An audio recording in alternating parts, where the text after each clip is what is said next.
Je suis à l'Assemblée nationale et je viens de sortir de séance des questions d'actualité parce que nous venons d'apprendre par la bouche du Premier ministre que le fameux âge pivot de départ à la retraite de 64 ans qu'il avait abandonné samedi est rétabli sous une autre formule.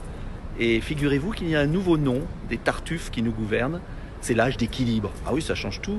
Âge pivot, c'était peut-être un peu anxiogène, alors ça s'appelle âge d'équilibre.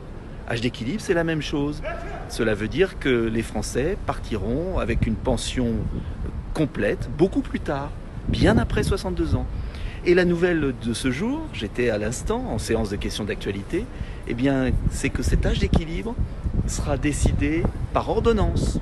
Une ordonnance, vous savez ce que c'est pas une loi votée par les parlementaires, par la nation.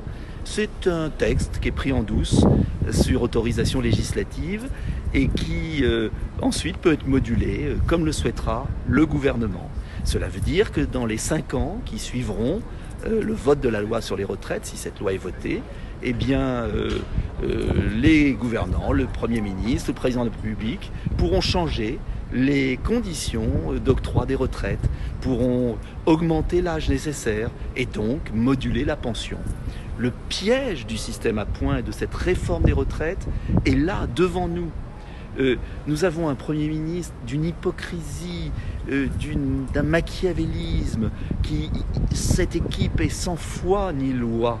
Et ce sont ces gens-là qui gouvernent la France. Vraiment, c'est à vomir. Le premier cocu de France, c'est M. Berger, le représentant de la CFDT, et tous les médias qui, tout le week-end, nous ont expliqué que l'âge pivot était supprimé, municipal oblige. Mais ça, c'était samedi. Nous sommes mardi. Alors, je vais retourner aux questions d'actualité, aux questions au gouvernement. Vous pouvez suivre sur la chaîne parlementaire et vous verrez ce soir, peut-être les médias en parleront-ils, ou peut-être n'en parleront-ils pas, parce qu'il ne faut pas le dire.